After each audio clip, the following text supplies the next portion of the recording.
Dieu vous bénisse. Et comme on vient de prier tout à l'heure, je vais lever les mains vers mon Père et lui dire un grand merci pour tous ses bienfaits dans ma vie. Je vais lui dire combien il est bon pour moi, sa présence, sa grâce, sa gloire. Je veux lui dire un grand merci.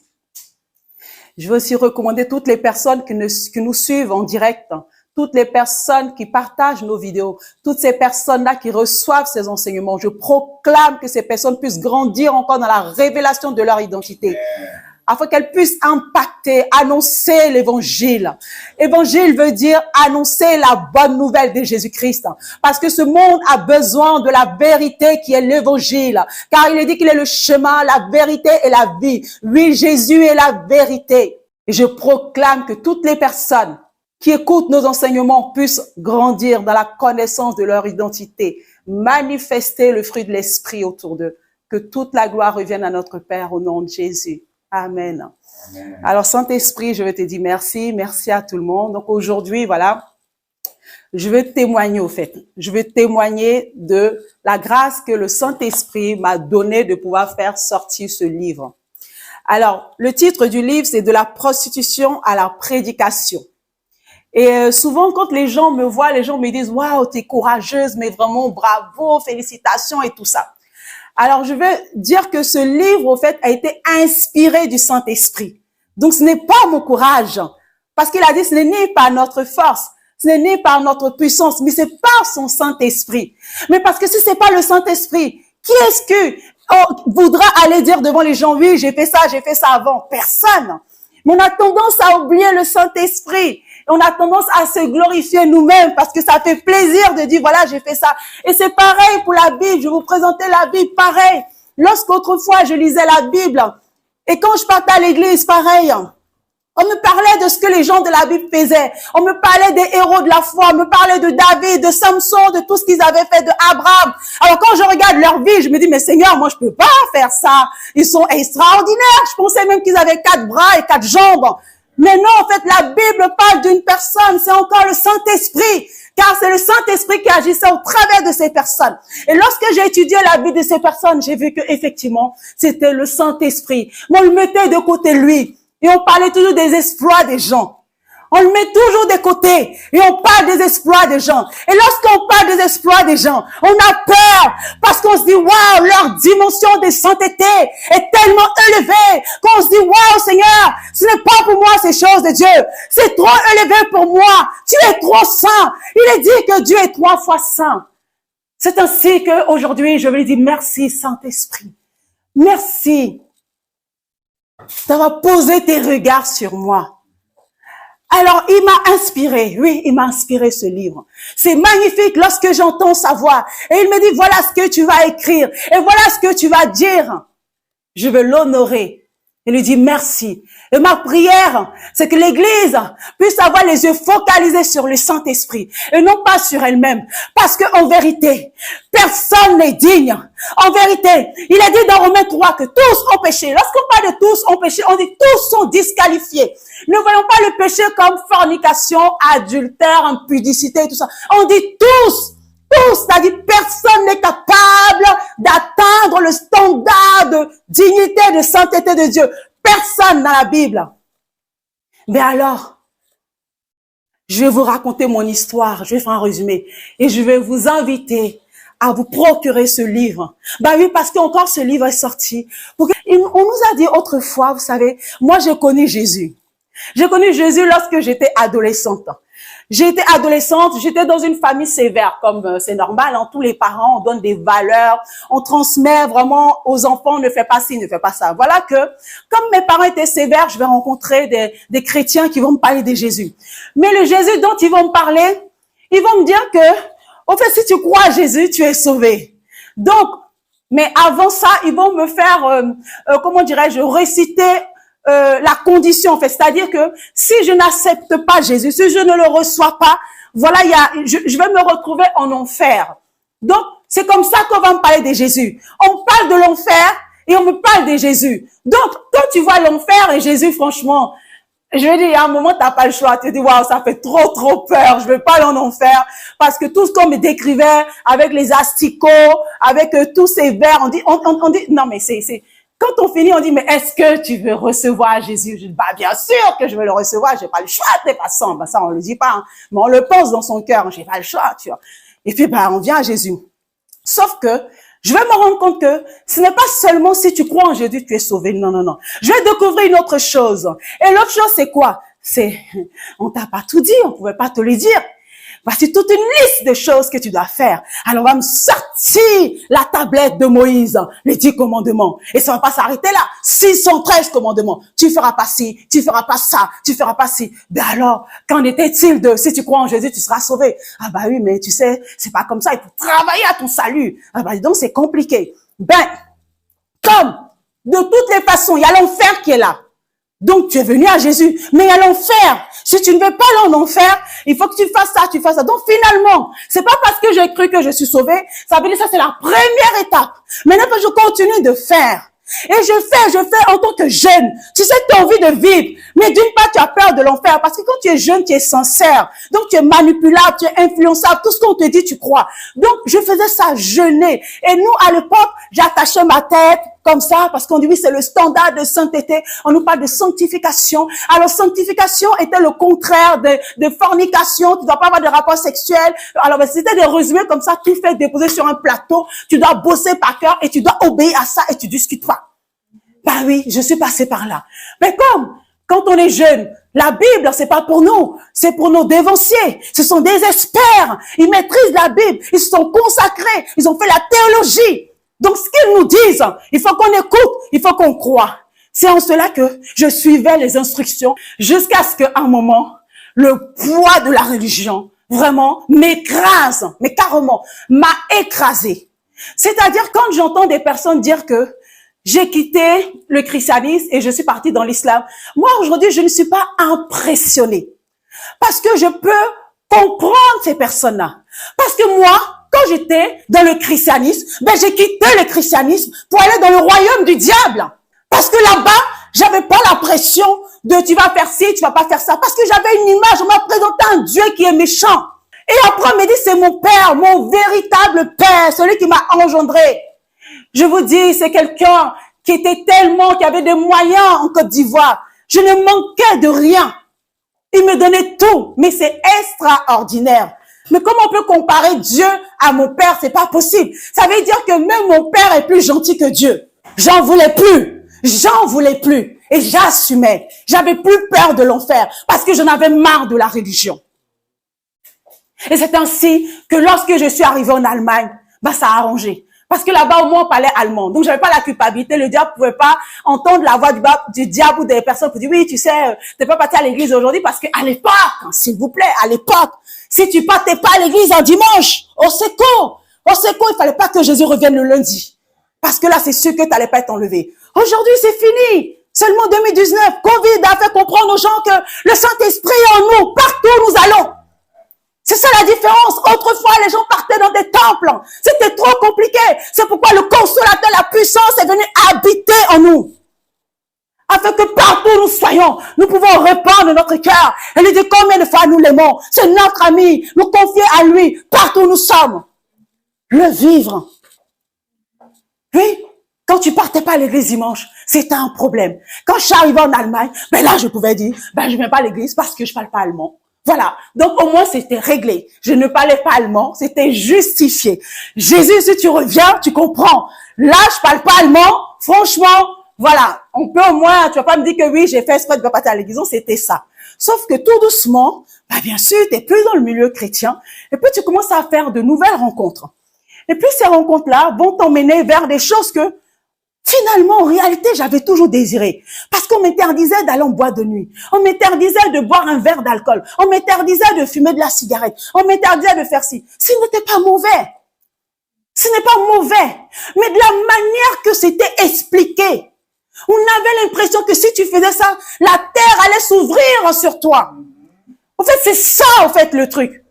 Et donc, à un moment, quand tu testes et tu dis, bah tiens, mais la terre, c'est pas ouverte.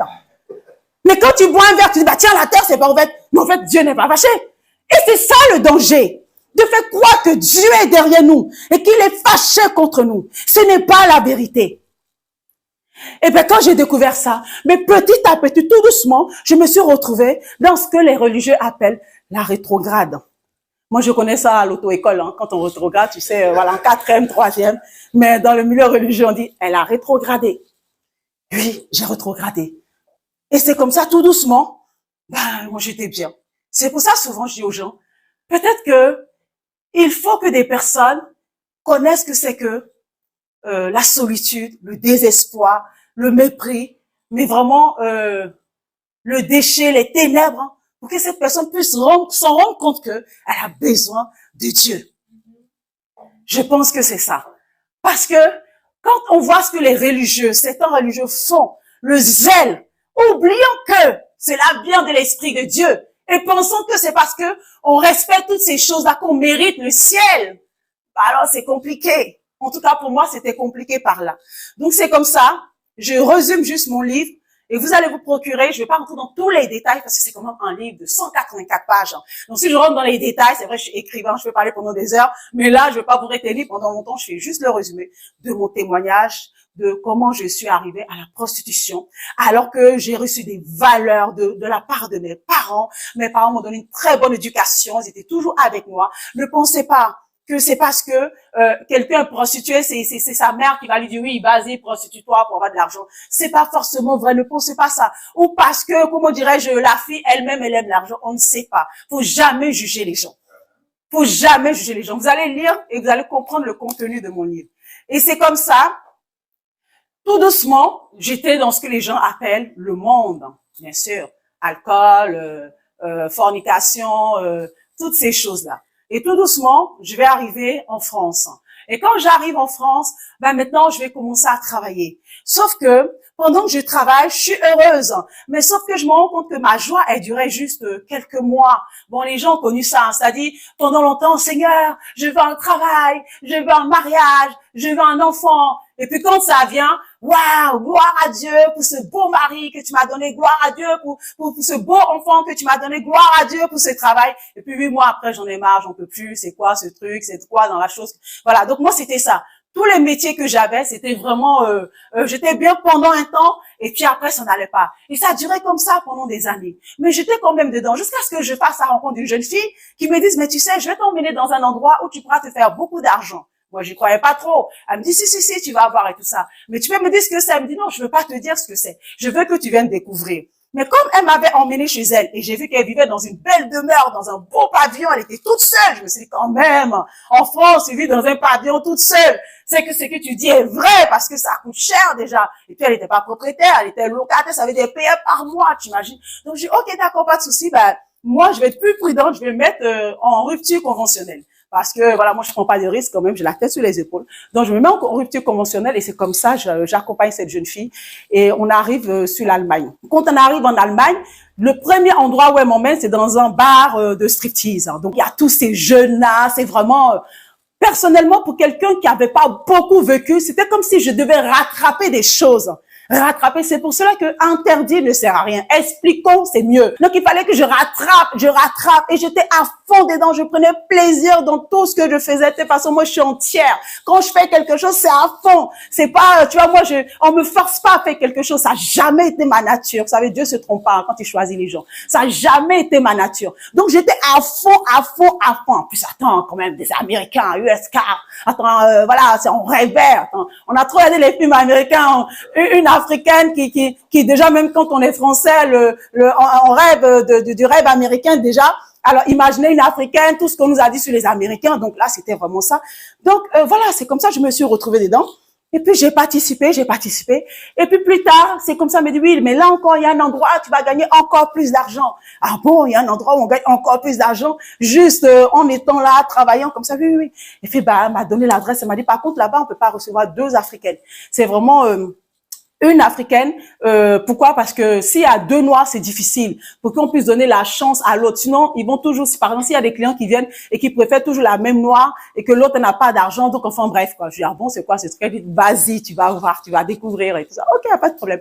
Et j'arrive là-bas, c'était en hiver, hein, je peux jamais oublier. Je prends mon taxi et j'arrive à cet endroit-là. Donc plus tard, franchement, je vous raconte comment j'ai rencontré Jésus et là, je me dis, waouh, vraiment, j'avais vraiment un caractère mais incroyable parce que Si c'est à refaire, je pense que je réfléchirais 2 fois. Monter dans un taxi, aller là où on me dit d'aller, c'est une véritable, une foi, en fait, que j'avais quand même, dans le mal, tu vois. Et j'arrive là, dans une belle villa. Et lorsque j'arrive, je sonne. Et lorsque je sonne, on m'ouvre la villa. Et ben, je rentre à l'intérieur de la villa. Et on m'apprend que ça s'appelle une maison close. Ah bon, une maison close. Ça me dit quelque chose. J'ai déjà entendu ça. Je me rappelle quand j'étais enfant, je regardais un film qui s'appelait Dona Banja. Ça, je me rappelle de ça. Un film brésilien. On parlait de maison close. Mais en vérité, je sais pas vraiment ce que c'est concrètement. Et puis, bah oui, voilà, il y a des jeunes filles. Donc voilà, quand les clients vont venir, tu t'as juste à les recevoir, vous mettez en rang et vous recevez les clients. Mais moi, ce qui m'a halluciné dans cet endroit, c'est que la dame me dit, ici, vous travaillez 7 jours sur 7, 24 heures sur 24. Je me suis dit, oh, c'est une blague de mon cœur. Je me dis, c'est pas possible. Comment on peut travailler 7 jours sur 7, 24 heures sur 24? Je dis, c'est pas du tout vrai. Mais ce qui est extraordinaire, c'est que c'était vrai. C'était pas une blague. Et puis, c'était pas une blague. C'était vrai ce qu'elle disait. C'était vrai. Alors, qu'est-ce qui va se passer? C'est qu'elle m'explique, et puis elle me fait sortir un cahier, et elle me dit, voilà, mais vraiment très gentil, hein. Donc, ce cahier, il y avait toutes les recettes que je ne vais pas nommer parce qu'on n'est pas là pour parler de ce genre de choses qui ne glorifient pas du tout le Saint-Esprit. Révéler, comment dirais-je, tout ce qui est ténèbres et dévoilé pour dire que ça n'apporte rien parce que je suis passée par là. C'est pour moi tous les témoignages de Moïse qui a tué, ça n'a rien apporté. La preuve, il a fui, il a perdu son pouvoir. Il était bien dans le palais là-bas, il a tué. Donc, le péché, au fait, c'est quelque chose qui est pas bien. J'aurai l'occasion de vous parler de tout ce que le Saint-Esprit m'a dit. C'est magnifique. C'est pour ça que nous devons dominer sur les circonstances de la vie. Et quand je parle des circonstances de la vie, je parle de péché, je parle d'échec, je parle de maladie, je parle de toutes ces choses. C'est pourquoi il nous a donné le pouvoir et l'autorité. Alléluia. C'est pas parce que, voilà, il va venir avec un bâton nous frapper. Non, non, non, non. Parce que, au contraire, parce que justement, nous ne sommes pas n'importe qui. Donc voilà, c'est comme ça, quand elle me donne ce menu, je suis là dans mon cœur, je dis, Seigneur Jésus, s'il te plaît. Là, je commence à intercéder dans mon cœur. Mais c'est incroyable, hein, parce que, on s'en rend même pas compte que, on est chrétien pour toujours. On peut pas s'en rendre compte de ça parce que on nous a donné et on nous a dit que quand tu quittes l'église, tu as perdu la foi, tu as quitté Dieu, c'est fini, tu n'es plus enfant de Dieu, ta place en enfer. Donc ça, pour toi, c'est sûr que tu vas jamais mettre tes pieds à l'église parce que tu penses que tu vas mourir là. Mais dans toutes les circonstances, tu fais appel à ton Dieu. C'est incroyable. Et moi, je priais Dieu. Je dis, Seigneur, s'il te plaît, non, mais c'est quoi ce truc? Ah non, non, moi, je vais pas utiliser des bêtises comme ça et tout ça. Mais ça, je le dis dans mon cœur. Et c'est comme ça, la dame, elle me présente chaque chose. Elle dit, mais vous n'êtes pas obligé d'accepter, hein. Donc là, vous voyez, Dieu a exaucé ma prière. Donc voilà, elle me raconte ça. Ok, d'accord. Et puis à la fin, elle me dit, mais ici, c'est à toute heure, hein. C'est-à-dire que si un client vient sonner le lundi à 5 heures du matin, vous devez être présente, les filles. Si il y en a qui viennent sonner à 7 heures du matin, vous devrez être présente. Donc si, imaginons, il y en a qui viennent sonner à 5 heures, 5h10, 5h15, 5h20, 5h30, 6h, 8h, 10h, 15h, 23h, 22h, tant pis pour vous. En gros, vous devrez être là. Donc c'était à ce rythme-là qu'on était confrontés. Et donc du coup, après, quand elle a fini de m'expliquer, je dis, ok, y a pas de problème. Mais voilà, je trouvais que ouais, ça craint, mais bon. Et puis je descends. Elle me présente les filles et tout ça, très sympa les filles. Vous savez, c'est incroyable. Ça me rappelle un peu, juste une parenthèse, l'histoire d'un homme qui a une très grande église américaine, mais je vois plus le nom, et qui disait comment il avait converti un chef de gang qui était venu à Jésus. Et puis plus tard, il avait été en mission. Et quand il revient, il voit plus le chef de gang. Il dit, mais comment se fait-il que tu n'es plus là? Il dit, mais parce qu'il n'y a pas l'amour chez vous. Parce que nous, dans le gang, on était toujours soudés. Même quand quelqu'un avait un problème, on se devait d'être là pour la personne. Mais dans l'église, il n'y a pas d'amour. Chacun chez lui, nanana. Donc, lui, ça l'a choqué. Il s'est dit, waouh, même un chef de gang. Parce que, effectivement, c'est dommage que ça soit comme ça. À l'église, on a peur chacun l'un de l'autre, au fait. Et c'est incroyable. On sait même pas pourquoi. Pourtant, on est censé, on dit l'amour ne soupçonne pas le mal. Mais non, on soupçonne le mal, hein, parce qu'on ne sait jamais, tu vois. Donc voilà, donc c'est vraiment une équipe géniale. Les filles, elles étaient mais vraiment m'accueillir. Je veux dire que même là, quand tu veux retourner pour dire, bah, finalement, je vais pas rester là. Non, tu vas rester. Rien que l'accueil. Franchement. Alors, il y avait de tout type, brésilienne, turque, belgrade, française, tout ce que tu veux. Et elles étaient très gentilles. Elles m'expliquaient, elles me disaient, voilà, nanana. Et puis, on avait tous des pseudos. Hein. Fallait pas avoir ton vrai prénom parce qu'on sait pas pourquoi. Fallait avoir un pseudo. Voilà. Donc, du coup, chacun avait son pseudo. Du coup, on sait pas vraiment comment l'autre s'appelle en vrai. Voilà. Et puis, Après, elle m'explique, mais comment vous faites pour tenir? Elle me dit, tiens, regarde, il y a l'alcool, on boit l'alcool, et puis après, pas de la cocaïne, est-ce que tu veux tester tout ça? Donc moi, je dis, ah bah écoute, la curiosité, on a vu ça dans les films, hein, pourquoi pas, on va voir ce que c'est. Et puis quand je teste, je me rends compte que y a rien de particulier, en fait, c'est juste une poudre blanche. Hein. J'avais l'impression de sniffer ou de prendre de la farine et de mettre dans mes narines, quoi. Je me suis dit, c'est bizarre. Après, on me dit, ouais, tu peux aussi mettre sur la gencive là et tout ça. Je me suis dit, mais je mets ça, je sens que ma gencive, elle est anesthésiée, voilà, c'est la sensation que j'ai, mais sans plus. Quand je me dis, bah oui, c'est nul, en fait, ce truc. Voilà. Et puis, c'était comme ça, donc cocaïne, alcool, toutes ces choses-là pour pouvoir tenir. Et puis, au bout de quelques temps, moi, j'aime pas. Franchement, j'aime pas parce que je me dis, les hommes, ils viennent, et puis quand ils viennent, on doit se mettre en rang. Et puis le gars, il regarde comme ça, et puis il choisit, dit toi. Et puis il va avec toi. Je dis, mais au bout de quelques temps, je me dis, moi, j'aime pas ça, parce que quand j'étais dans le club de striptease, j'aimais séduire, au fait. Moi, j'ai besoin qu'on me dise que tu es belle. J'ai besoin qu'on me dise que tu me plais. Mais là, je suis arrêtée là. Et puis, j'ai l'impression que, au fait, je suis une merde, au fait, tu vois. Je me dis, c'est lui qui me commande, au fait. Et je sens pas, là, je commence à perdre mon pouvoir de femme, tu vois. Je me dis, waouh, mais, et surtout quand il prend une autre femme qui te prend pas toi, tu dis, ouais, il y a un problème, tu vois. Tu vois, c'est vraiment, non, mais c'est véritablement, malheureusement, c'est véritablement ce qu'on ressent. En fait, ce sont les sensations et les sentiments.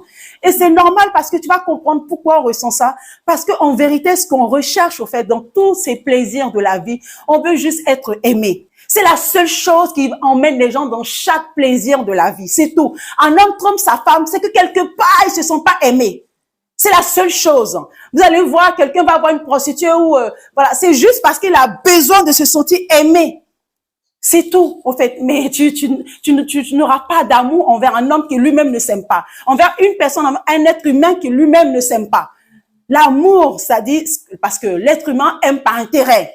Voilà, c'est comme ça, c'est naturel. Donc, tu ne peux pas aller vers quelqu'un et penser recevoir de l'amour vers la personne. C'est pourquoi quand on est en Christ, on nous dit que l'amour du Saint-Esprit est déjà répandu dans notre cœur parce que cet amour, selon Romains 5, c'est un amour qui est pur, qui est véritable, qui n'attend rien en retour. C'est un amour qui se sacrifie, qui donne, au fait. Et au modèle de notre Seigneur Jésus-Christ, qui lui a donné sans rien attendre en retour de nous. Pourquoi? Parce que de toutes les façons, on pouvait rien lui apporter. C'est ça l'amour, au fait. Donc voilà. Donc du coup, ces filles étaient en recherche d'amour, tout le monde, voilà, amour propre ou amour vrai, je n'en sais rien. Et donc voilà. Et puis non, j'ai pas aimé. Et puis je dis non, je vais partir. Et puis je quitte l'endroit. Et quand je quitte l'endroit, et puis j'appelle mon amie, elle me dit oui, il y a un autre endroit encore, je vais te donner l'adresse. Et puis quand elle me donne l'adresse, et là j'appelle et je prends la voiture et j'arrive à cet endroit. Faut savoir que dans ces genres de choses, on ne te dit pas véritablement tout, parce que les gens sont pas stupides. Ils savent très bien que il faut être là pour pouvoir maintenant, tu vois, quand tu es là, tu peux plus dire non. Ils le savent. Parce que s'ils te donnent les détails, ils savent très bien que les gens sont pas stupides, ils vont pas venir, tu vois, franchement. Et donc, du coup, voilà, j'arrive à cet endroit. Et puis, à un moment, c'était en Belgique, à Liège. Et pendant, nous sommes en train de rouler sur le boulevard, je remarque, je vois les vitrines et je vois des filles arrêtées dans des vitrines. Ça m'a choqué. J'avais jamais entendu parler de ça. Jamais entendu parler de ça. Jamais. Peut-être même vous avez jamais entendu parler de ça. Je vous dis, il y avait des nanas en sexy dans les vitrines, comme des mannequins, comme ça.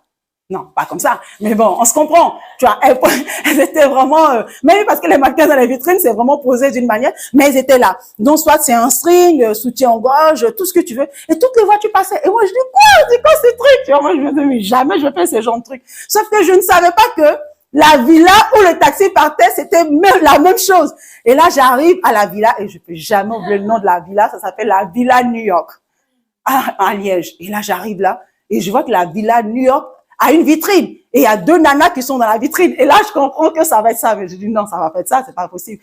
J'y crois jusqu'au bout, tu vois. Et puis, on rentre dans la villa, je règle le taxi, le monsieur, il part.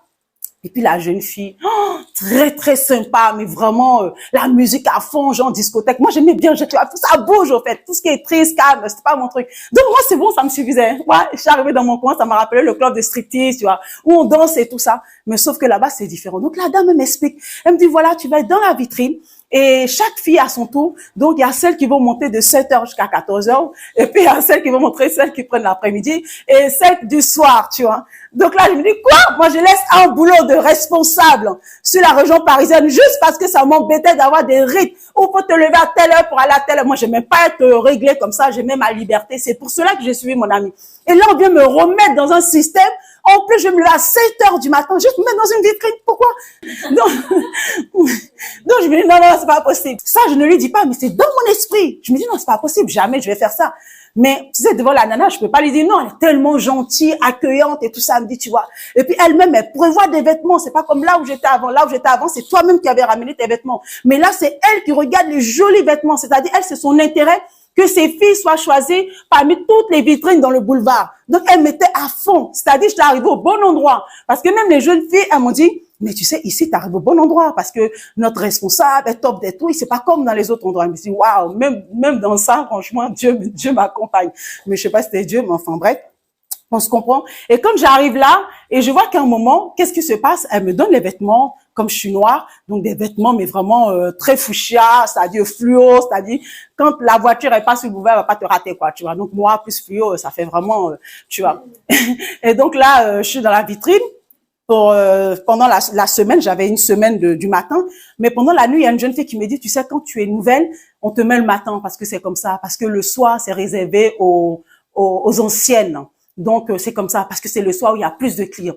Et moi, je dis, mais moi, je vais pas rester 7 heures, 8 heures dans une vitrine. Elle me dit, mais t'inquiète pas, tu resteras pas 8 heures dans une vitrine. La vitrine, c'est juste pour attirer. Tu sais, quand les mecs, ils passent et ils voient une nana en sexy, ils peuvent pas résister. Ils vont juste s'arrêter. Donc, toi, tu es juste là, mais tu restes pas 7 heures là. Je dis, ah bon, ah oui, si c'est ça là, ça me rassure parce que franchement, rester 7 heures comme ça, c'est pas possible. Non, non, en général, tu es occupé. Là-bas, il y a hammam, jacuzzi, tout ce que tu veux. Les menus à 2000 € quand même.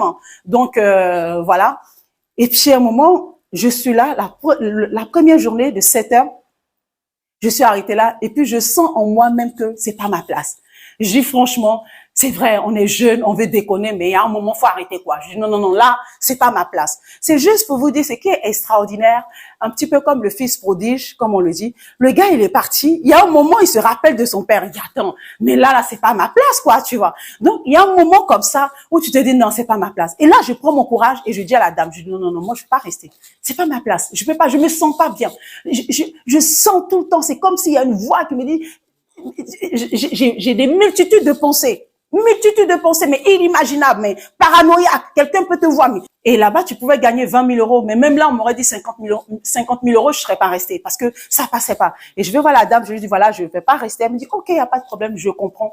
Et puis, elle accepte. Elle m'a dit, tu sais, c'est pas toutes les personnes qui acceptent ça. Il y a beaucoup qui ne restent pas. Donc, même si tu restes pas une semaine, il n'y a pas de problème. Et c'est comme ça, je retourne. Quand je retourne, j'appelle mon amie, je lui dis, ouais, moi, j'ai pas aimé, franchement. Elle me dit, bon, ce qu'on va faire, je vais t'emmener dans un endroit, je pense que tu vas aimer. Je dis, non, non, moi, j'aime plus ça et tout ça. Elle me dit, non, non, attends, tu vas voir, il y a un endroit. Et là, franchement, j'ai halluciné, hein. C'était où? C'était même pas loin. C'était à Place de l'Étoile. Donc, Paris, pas loin des Champs. Et là, j'ai halluciné. Et j'arrive là, ça dit une toute petite jeune, tu vois, dans un vêtement. Moi, je dis, c'est très joli parce qu'elle me dit, voilà, tu portes ça. Sauf que j'arrive là et je découvre un autre standard de prostituée. Les femmes, elles sont vêtues en long manteau en velours. Et c'était en hiver, je peux jamais oublier. Mais elles étaient tellement élégantes, tellement classe, d'où la couverture, voilà, de mon livre. Pour dire quoi? Pour dire, on peut voir des femmes très élégantes, très, très belles, mais en fait, au fond, il y a quelque chose qui va pas en elles. Il y a quelque chose qui va pas. Et elles sont là, elles attendent les clients. Et là-bas, il y a une manière de faire parce que la prostitution est interdite en France. Le racolage est interdit. Donc, du coup, là-bas, il faut marcher. Et comme c'est un des beaux quartiers, donc elles ont leur sac très, très chic de marque, hein, et elles marchent avec des grands talons de marque. Et elles sont en train de marcher tout le long du boulevard, tout le long. Et puis, bah, les clients savent, quand ils voient ces femmes très élégantes, très distinguées, ils savent que, bah, ça, c'en est une. Il y a des étudiantes, il y a des femmes qui travaillent, des infirmières, il y a de tout. Moi, j'ai halluciné. Je ne pensais pas à ça. Toutes les couleurs de peau. J'aurais jamais pensé ça. Mais c'est comme ça, je me suis mélangée à la masse, hein, voilà, donc on marche. Et puis à un moment, il y a des endroits, apparemment, on me dit, t'as pas le droit de t'arrêter là. Donc il y a des bagarres, c'est un peu comme des lieux. Ah non, ici c'est ma place. Ah bon? Donc il y en a une qui vient voir mon amie, me dit, ah non, non, non, moi je veux pas que tu ramènes la fille ici, hein.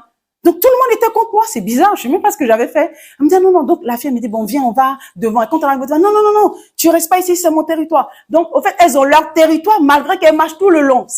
Enfin, elles se comprennent entre elles. Donc, elle m'explique, elle me dit, voilà, c'est comme ça, les voitures vont venir, de toute façon, t'inquiète pas, on se comprend. Dès qu'il y a une voiture qui monte, ça arrête, tu montes, tu réfléchis pas et tout ça, parce que c'est interdit, et puis il y a la police qui fait des rondes. Donc, tu réfléchis pas. Une fois que tu montes, Tu verras le prix avec eux, c'est comme ça. Donc là, je suis là, je marche avec elle, je marche. Et puis, il y a une voiture qui vient, une berline, vite teintée, tout était noir. Tu sais même pas si c'est un gangster, tu sais pas qui est dedans. Toutes les façons, la seule chose qu'on te dit, monte. Donc, la voiture s'arrête. Et puis, ben, je comprends pas, mais, donc, mon ami me dit, monte, c'est pour toi qu'il est là, monte. D'accord, ok. Donc, j'ouvre, je monte. Effectivement, ben, le gars, il démarre pas pour dire, c'est qui cette poêle qui monte dans ma voiture? Non, c'est que, effectivement, il le sait. Donc là, je monte, et puis, commence à rouler. Tu vois, mais c'est pas comment dire, il y a un chauffeur, et puis lui, il est derrière, ça commence à rouler, et puis on arrive dans un hôtel très, très chic, et tout ça. Et puis là, le gars commence à me parler des tarifs, bref. Je passe, vous allez voir tous les détails dans mon livre, je vous invite à l'acheter. Ce n'est pas pour condamner les gens, ce n'est pas pour juger les gens, c'est juste pour faire comprendre une chose aux gens, c'est que quand tu ne sais pas qui tu es, franchement, tu te souilles toi-même, tu te salis toi-même, parce que tu ne comprends pas que tu n'es pas n'importe qui. Et il y a une différence de quelqu'un qui va à l'église, comme on dit, à l'assemblée, qui a une relation avec Dieu. Et puis une personne qui n'a pas de relation, la personne qui n'a pas de relation avec Dieu, mais justement, elle ne connaît pas son identité. Et comme elle ne connaît pas son identité, elle teste au fait. Elle teste. Et moi, je suis passée par là parce que je ne connaissais pas mon identité. Donc, je suis passée à ça. Sauf que quand je fais ça, je me rends compte que mais je trouve pas mon plaisir là-dedans. Je ne fais pas exprès. Moi, je ne peux jamais juger un pécheur parce que je comprends qu'un pécheur ne fait pas exprès de pécher. Une personne ne fait pas exprès de séduire, d'attirer les gens. Personne ne fait exprès. Personne ne fait exprès de battre sa femme parce qu'il y a une réelle souffrance. Sinon, Jésus n'allait pas quitter son trône pour venir sur la terre, prendre une forme humaine pour aller mourir à la croix afin de nous libérer du péché.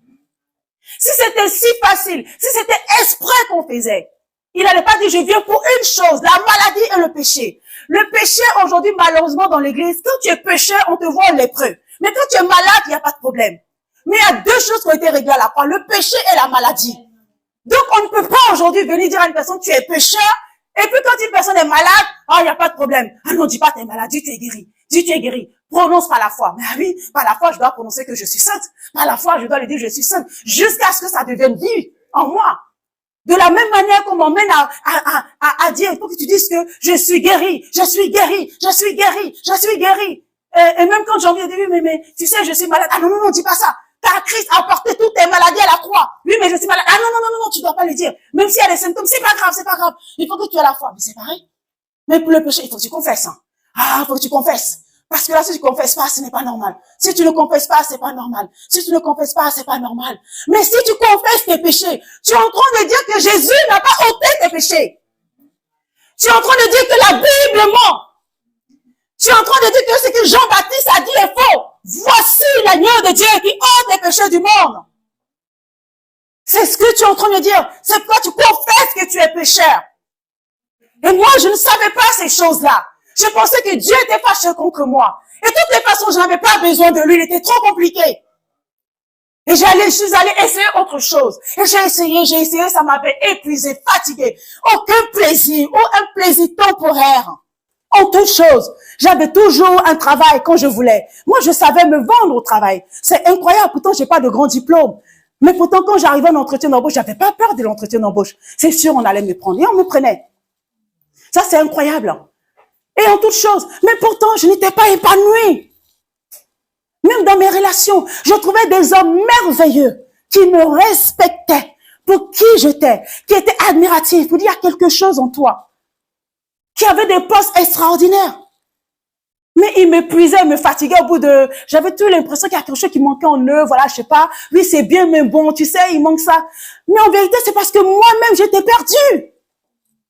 Et comme j'étais perdue, j'ai cherché un sauveur au travers de mon travail, au travers de mes relations, au travers de mes amis, au travers de toutes sortes de distractions, cinéma, tout ce que tu veux. Toutes ces choses sont pas interdites, c'est pas interdit d'aller au cinéma. Mais lorsque tu sais qui tu es, quand tu es déjà comblé, rempli, même quand tu regardes le film qui passe au cinéma, tu vois la grâce de Dieu partout. Et c'est la merveilleuse chose. Parce que la Bible dit que même lorsque quelqu'un rit, dans le rire, il y a quelqu'un qui est triste. Quelqu'un peut rire, un cœur joyeux peut révéler une tristesse. Donc c'est pas parce qu'on voit quelqu'un rire que ça veut dire que la personne est remplie et comblée. Parce que Christ a dit quoi? Je vous laisse ma paix.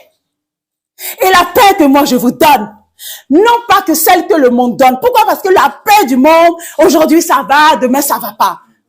Mais la paix de Christ, c'est incroyable, c'est inexprimable, c'est surnaturel.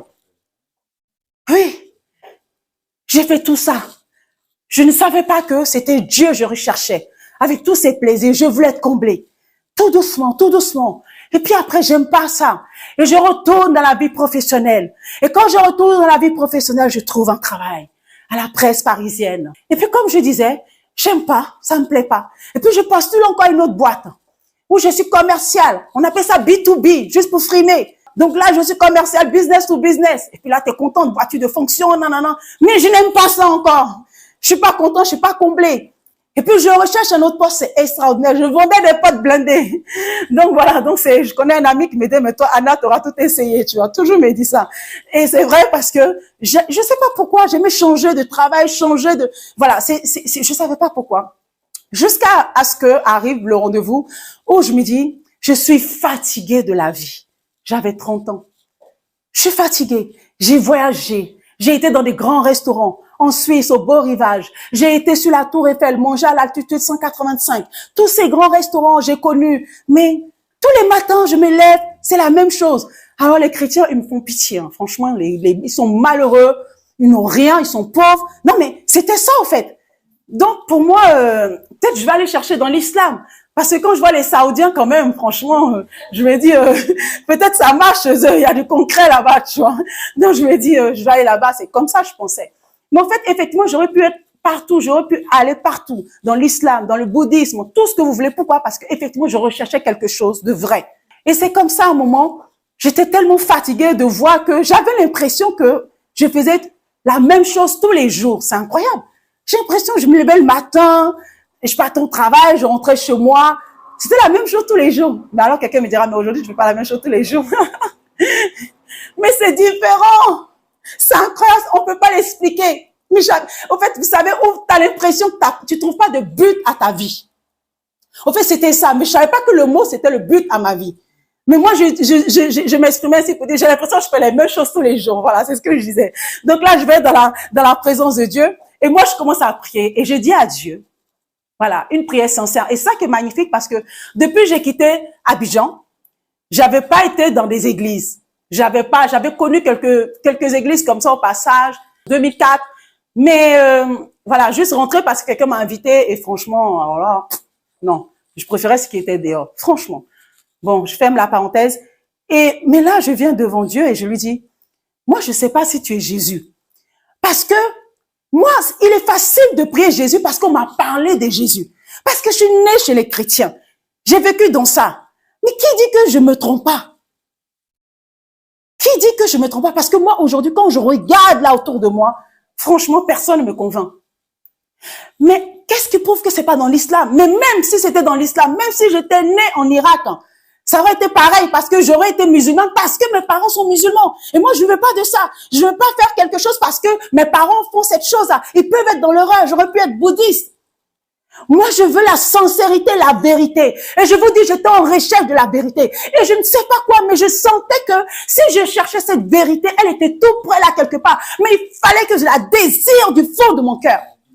Et c'est pourquoi j'ai compris que lorsqu'une personne est désespérée, elle franchit la porte d'un psychologue. Elle a juste envie de parler. Et là, elle est sincère parce qu'elle repose son cœur. Et c'est ce que j'ai fait ce jour-là. J'ai commencé à parler à Dieu. Je ne connais pas ton nom. Je ne connais pas ton nom. Je ne suis pas heureuse. Je suis malheureuse.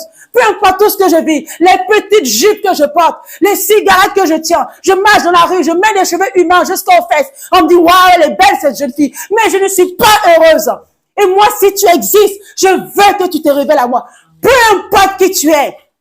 Peu importe, je te promets que si tu te révèles à moi, moi je vais te suivre. Et quand je faisais la prière, elle venait de mon cœur, d'une telle sincérité que franchement, je ne pense pas que Dieu même pouvait dire que je plaisantais. Parce que là, il n'y avait pas quelqu'un, une personne qui m'avait dit fais ci, fais ça. J'avais prié. J'ai prié à Dieu. Voilà, au moins il n'y a pas de non. Et puis, c'était tellement sincère, je me dis il va se passer quelque chose. Je pensais, parce que c'était pas possible, l'atmosphère avait changé. Elle avait changé. Je pensais qu'il allait se passer quelque chose. J'ai prié, parlé, répondu mon cœur, parlé. Et après, je pleurais. Pleurais. Je sais même pas pourquoi, mais je pleurais. Et après, j'étais devenue comme un bébé. Et j'ai commencé à dormir. Et j'étais bien. Et j'ai senti qu'il était là. Mais qui, je ne sais pas. Mais j'ai senti qu'il m'avait écouté, que Dieu m'avait écouté, qu'il était là. Et j'étais bien. Et c'est comme ça, j'ai pas eu de réponse, mais c'est pas grave. Puis ma tante, elle m'a accompagnée dans une église. Vous allez avoir tous les détails dans mon livre.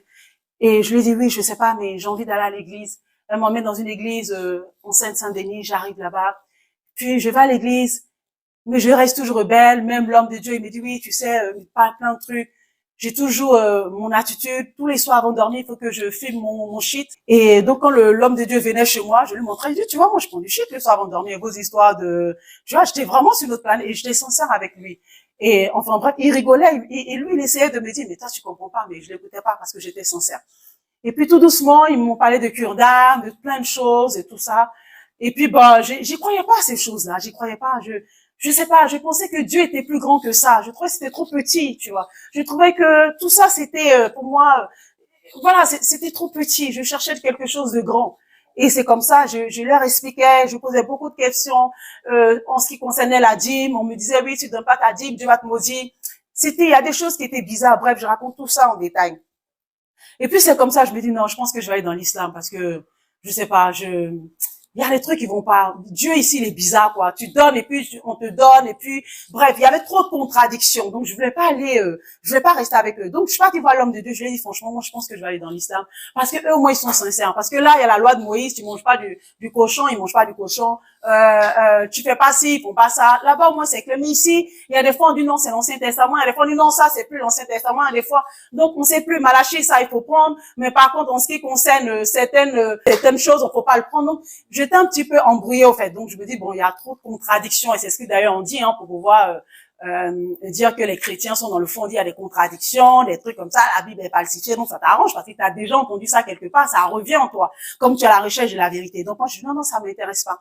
Et puis l'homme de Dieu me dit non. Je dis si, moi ça m'intéresse. Il me dit non, que au contraire c'est pas vrai, il essaie de m'expliquer. Puis j'appelle mon époux qui à l'époque n'était pas mon époux, qui était mon père spirituel, et je lui parle de toutes ces choses-là. Et lui me dit lis ta Bible. Quand tu liras ta Bible, tu auras la vérité. Et je dis, mais la Bible, la lis comment? Il me dit, ben, commence de Genèse à Apocalypse. Ok, d'accord. Donc, je commence par Genèse à Apocalypse. Et puis, quand je lis Genèse, j'arrive dans Exode, Nombre, Lévitique. Je me dis, c'est ça, je savais. Donc là, lui, c'est l'islam. C'était, mais, la photocopie du Coran, quoi, tu vois, parce que je connaissais un petit peu le Coran. Je connaissais un petit peu les musulmans. Je voyais leur manière de vivre. Mais c'était carrément Lévitique. Non, Deutéronome, tu vois. Je me dis, mais vous lisez ça, c'est vraiment les œuvres. Tu fais ça, tu es béni. Tu fais pas ça, tu n'es pas béni. Tu fais ça, tu es béni. Mais chez nous, on sait pas, tu vois. On sait, aujourd'hui, c'est la loi, demain, c'est la grâce, après, c'est les deux, tu vois. Donc, je dis, au moins, c'est clair. Moi, j'aime pas les trucs qu'on se prend la tête, tu vois. Faut que ça soit simple et clair. Et c'est comme ça, je dis, non, moi, je vais partir dans l'islam. Et je vais encore revoir l'homme de Dieu. Je dis, je savais. Regarde, c'est marqué ça, c'est marqué ça. Et il me parle de la loi et puis me dit non, Dieu a fait l'alliance avec Isaac et non pas avec Ismaël. Donc bref, il m'explique tout ça. Bon, il m'embrouille plus encore le cerveau parce que je comprends rien. Enfin bref, parce qu'à l'époque je comprenais rien, mais je persévérais quand même. Et pendant que je persévérais dans la méditation de la Bible, voilà qu'il va se passer une chose. Un jour, pendant que je lis la Bible, je vois que j'ai la révélation des Écritures. Mes yeux s'ouvrent comme ça. Ça dit je comprends tout a du sens. Vous imaginez, on peut lire la Bible pendant des années et ne rien comprendre. Et ça, je comprends, il y a beaucoup de personnes, je ne vais pas citer des religions qui, elles, vont dire que Jésus n'est pas Dieu. Mais pourtant, ce sont des chrétiens, c'est des personnes qui ont la Bible. D'autres vont dire, oui, il faut avoir un mari, pour passer par Marie, ils vont lire la Bible et tout ça. Donc, dans la Bible, voilà, on peut trouver toutes sortes de doctrines. D'autres vont dire, bon, on va pas se marier parce que c'est la Bible. D'autres vont dire, on prend 2 femmes et 3 femmes parce que Salomon a eu ça. Donc, dans la Bible, il y a de tout, tu vois. Donc, moi, je disais non. Et là, Dieu m'a fait la grâce, j'ai eu la révélation. Et quand j'ai eu la révélation, au fait, j'ai vu Jésus caché dans tout ça. Il y avait Jésus partout. Il y avait le Saint-Esprit, l'amour de Dieu partout dans les Écritures. Il ne s'agissait même pas de l'être humain. Il s'agissait de Jésus. Et c'était tellement beau que là, je voulais plus arrêter. Je lisais la Bible tous les jours, pendant des heures et des heures. Je voulais plus m'arrêter. Et c'est comme ça, au mois de mars, je suis partie chez une amie, et quand je suis arrivée chez une amie, arrivée chez elle, on parlait, on priait, on parlait de sanctification. Sanctification, dans la religion, c'était le contraire de fornication. Donc voilà, donc c'était un débat, voilà. Et moi, je ne comprenais pas, je voyais pas, ça passait pas, mais j'avais pas d'appui biblique. Je ne voyais pas le rapport entre la sanctification et les rapports sexuels, je ne comprenais pas. Enfin bref, et puis je me dis, mais quand tu as un petit ami, tu l'aimes. Donc si tu l'aimes, tu fais pas du mal, tu vois. Donc en quoi est-ce que Dieu va te frapper alors que tu es amoureux de quelqu'un? Moi, c'était comme ça, je voyais les choses. Donc je vois pas, je me dis, c'est bizarre, ça n'a pas de sens, tu vois. Mais moi, je voyais pas l'acte sexuel. Eux, c'était l'acte sexuel, mais moi, je voyais l'amour avant, tu vois. Je me dis, mais tu aimes la personne. Et quand tu aimes la personne, tu ne sais pas. Peut-être que tu peux te marier avec la personne. Et même, il y a des gens qui sont mariés, même dans le mariage. Il y a des personnes qui battent leurs femmes. Donc, en fait, on s'en sort jamais. Donc, c'est quoi cette histoire de parce qu'il n'y a pas eu mariage? Donc là, tu pêches plus que celui qui est marié et qui fait n'importe quoi. Donc, voilà, je comprenais pas. Enfin, bref. Donc, c'était compliqué pour moi. Et donc, c'était ce débat-là. Et puis, moi, il fallait que je comprenne les choses. Hein. Il fallait que je comprenne les choses. Et Dieu le savait. Et je suis partie me coucher. Et pendant que j'étais couchée, je ne savais pas. Je n'avais pas prévu, prémédité, jamais imaginé que Dieu allait répondre à ma prière que j'avais eue quelque temps avant. Et pendant que j'étais couchée, lorsque je dormais, je pensais que j'étais morte. C'est-à-dire que, à un moment, je me retrouve avec Jésus. Et lorsque je me retrouve avec Jésus, il me remplit tellement de sa gloire que je suis scandalisée par son amour. Je suis tétanisée et je ne peux plus bouger. Et moi, je pensais véritablement que j'étais morte. Je me dis, non, je suis morte, je vais plus me réveiller.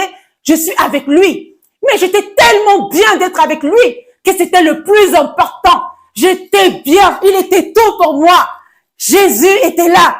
Jésus était réel. Ce n'est pas des choses qu'on raconte. Ce n'est pas des fables. Ce n'est pas une théorie. Ce n'est pas ce n'est pas une légende. Ce n'est pas un système pour soutirer de l'argent auprès des fidèles. C'est une réalité. Et c'est l'amour qui se révèle à moi. Et il me dit que je t'aime. Il me dit je t'aime. Et lorsqu'il me dit je t'aime, et moi je pleure. Je dis ce n'est pas normal. Tu ne peux pas m'aimer. Tu ne peux pas m'aimer parce que je ne mérite pas ton amour. Mais pourquoi je pensais ça? Parce qu'on m'avait dit que tu n'étais pas capable de recevoir l'amour de Jésus. Parce que tu étais une pécheresse. Et c'est ce que je pensais. Mais lui ne me jugeait pas comme ça. Et il me montrait toute ma vie. Et je voyais toute ma vie défiler. Comme lorsqu'on était dans une salle de cinéma. Et je voyais à chaque fois, j'étais avec différents hommes. Je voyais Jésus était là. Il dit, mais j'étais là. Et moi, je pleure. Il dit, j'étais là. Et je t'aime. Je ne t'avais jamais abandonné. Jamais abandonné. Et moi, je pleurais tellement. J'étais bien avec lui. Peu importe que je me réveille ou pas, j'étais avec lui. C'était l'essentiel. C'était toute ma vie. C'est ce que je recherchais pendant des années. C'était lui. Je voulais être que avec lui. C'était lui. Et j'étais bien. Mais malheureusement, je me suis réveillée. Et j'étais là. Je n'arrivais plus à bouger. Je ne bougeais plus. Je ne pouvais plus bouger. Je n'arrivais plus. Et je pleurais. Et quand j'ai la force de me lever, mon ami me dit, pendant toute la nuit, on t'a entendu pleurer. Alors que moi, je pensais que c'était même pas dans la réalité. Elle dit, j'ai voulu venir, mais mon mari m'a dit, laisse-la. Il se passe quelque chose. Elle me dit, qu'est-ce qui se passe? Elle s'appelle Marie-Jeanne. Je veux lui raconter, mais je peux pas ouvrir ma bouche. Je pleure. Elle me dit, mais qu'est-ce qui se passe? Mais c'est quoi ce comportement? C'est comme ça, elle parle parce que c'est une Ivoirienne. Donc, elle me dit, c'est quoi ce comportement? Et moi, je veux parler. Et quand je la prends comme ça, je ressens de l'amour pour elle. Je l'aime. Je veux juste la serrer dans mes bras. Mais je me dis, si je la serre dans mes bras, elle me dit, c'est bizarre. Attends, une fille de caractère qui est comme ça. C'est quoi ce truc, tout ça? Et d'ailleurs, elle le disait, elle me dit, mais c'est quoi ce truc? Et j'ai envie de la prendre dans mes bras pour dire, je t'aime, mais je pleure. Je raconte tous les détails dans le livre. Tous les détails. Tous les dons, je connaissais tout sur sa vie, tout ce qu'elle pensait. Même pendant que je la tenais comme ça, je pouvais lire dans ses pensées. Et c'était incroyable. Lorsque j'étais avec elle, elle est témoin de toutes ces choses-là. Même quand je suis retournée après avec mes amis, je ne voulais plus voir quelqu'un. Mes amis me disent, mais c'est bizarre, je ne comprends pas cette fille. Je dis, je veux rester seule. Je restais seule parce que je voulais qu'il vienne me chercher. Je voulais être avec lui. Je ne voulais plus être de ce monde. J'étais trop bien avec lui. J'étais trop bien avec lui. Je ne peux pas rencontrer Jésus.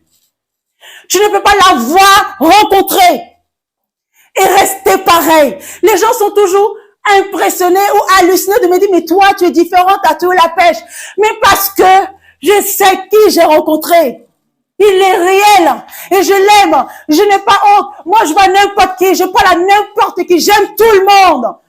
Tout le monde. Tu peux me parler de la ségrégation raciale. Tu peux me parler de Hitler. Ce n'est pas mon problème. Parce que la Bible dit, on n'a pas lutté contre la chair et le sang. Ça veut dire quoi? Notre ennemi, c'est pas les hommes, mais c'est le diable.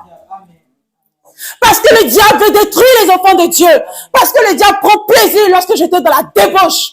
Parce que même ma mère, si je lui dis, je me prostitue, elle ne sera pas contente. Quel parent qui veut voir son enfant, qu'elle a éduqué, qu'elle a investi sur elle, se prostituer? Quel parent? À plus forte raison, notre Père Céleste. Qu'est-ce que vous croyez? Que Dieu prend plaisir de voir ces personnes qu'il a aimées. Dieu a tellement aimé le monde qu'il a donné Jésus et d'être bafoué par le péché. C'est pourquoi il a dit, qui enverrai-je? Qui ira annoncer la bonne nouvelle? Vous avez vaincu parce que j'ai vaincu le diable. Et désormais, le péché est sous mes pieds. Tu peux me donner des milliards. Même tu peux me faire rencontrer Bill Gates. Je ne vais pas chercher à les séduire. Au contraire, je vais me revêtir parce que je ne suis pas n'importe qui. Parce que je l'ai rencontré et il est réel.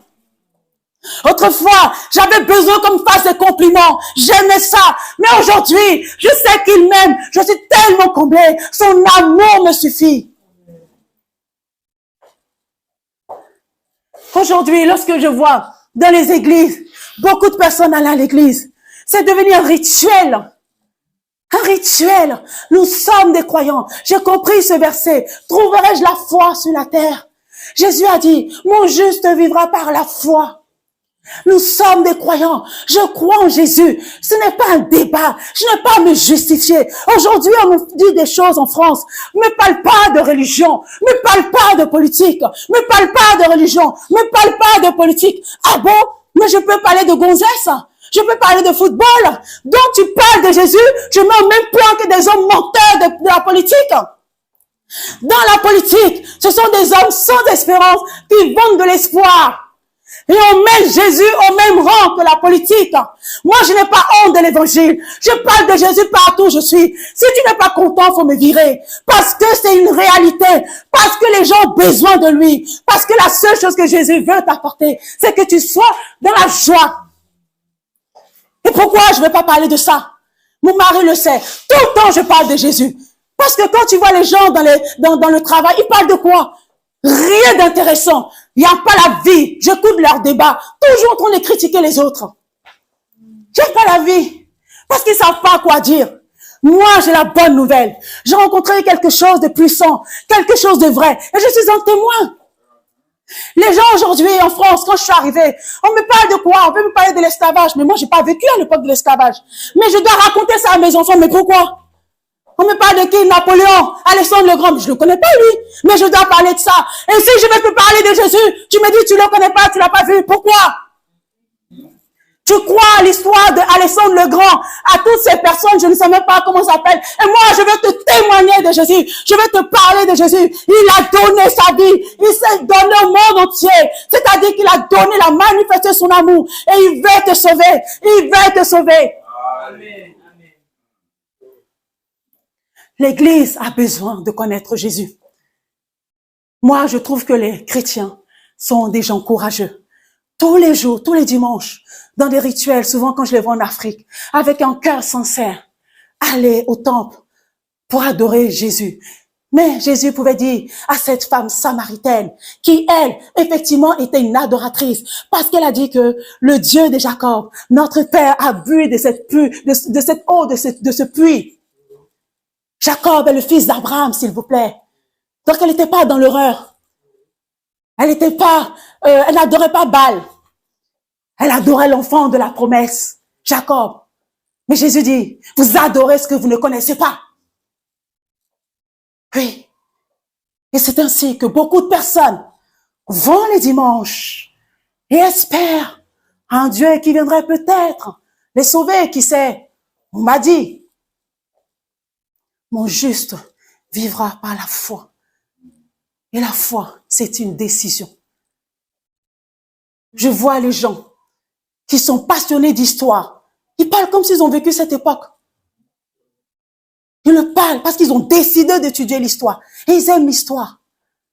Moi, ma foi, elle est différente. J'avais besoin de le voir. Et Jésus ne s'est pas fâché. Vous savez, quand il a dit à Thomas Thomas, parce que Thomas, il a douté, hein, il a dit, non. Il a dit, mais c'est pas grave, hein, mets tes mains. Jésus va pas se fâcher. C'est pourquoi quand j'ai rencontré certains de mes enfants spirituels qui ont été tellement choqués de me voir transformée, qui m'ont dit, mais comment tu as fait? Je leur ai dit, demande à Dieu de se révéler à toi. Parce que lorsqu'il sera révélé à toi, tu ne diras pas que quelqu'un m'a parlé de lui. Parce que quand on te parle de quelqu'un, c'est différent de quand toi-même tu connais la personne. Et c'est l'amour. Et il est résumé dans 1 Corinthiens 13. L'amour ne juge pas. L'amour ne condamne pas. L'amour est patient. Pendant 10 ans, les gens disaient qu'elle a rétrogradé, il n'y avait plus d'espoir. Il a dit, je laisse les 99 et je vais chercher celle qui est égarée. Parce qu'il est l'amour, parce qu'il est patient, parce qu'il ne change pas. On dit sa bonté se renouvelle tous les matins dans notre vie. Vous savez, David a rétrogradé. Pendant plusieurs années, il a perdu son trône. Mais Dieu pouvait dire, j'ai trouvé en David l'homme selon mon cœur. Salomon aussi, combien de femmes? Samson, lui il dormait chez les prostituées carrément. Un homme d'onction. Et quand vous allez lire, vous allez voir, c'est ce que le Saint-Esprit me révélait, que si Samson n'avait pas donné son secret à Delilah, il n'aurait jamais perdu son pouvoir. Il n'a pas perdu son pouvoir parce qu'il allait coucher avec elle. C'est juste parce qu'il lui a révélé le secret.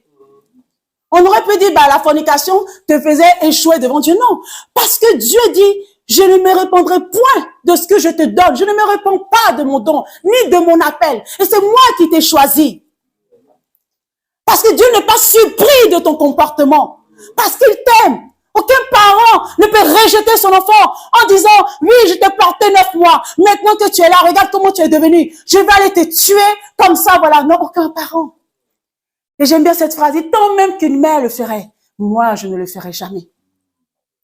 C'est pourquoi lorsqu'il fait la promesse à Abraham, il jure par lui-même. Parce que personne n'est digne.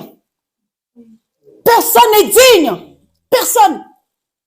Et comme il le sait, il dit ce ne sera pas par votre force, ni par votre puissance, parce que de toutes les façons vous êtes limités, mais par son Saint-Esprit.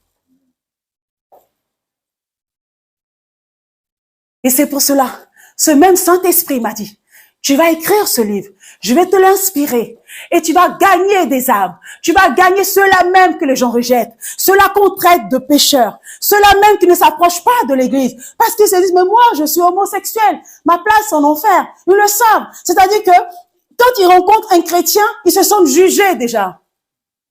Il n'y a pas de l'amour, l'amour ne juge pas, 1 Corinthiens 13, l'amour ne juge pas, l'amour aime. L'amour aime. On dit, lorsque nous étions encore pécheurs, Jésus est mort pour nous. Lorsque nous étions pécheurs. Ça fait combien d'années tu as su que Jésus t'aimait? Pose la question à toi-même. Et réfléchis à quand tu étais avant sans Jésus. Qu'est-ce que tu faisais? Tu vivais ta vie bien loin de lui. Et tu étais dans la boue, dans le péché.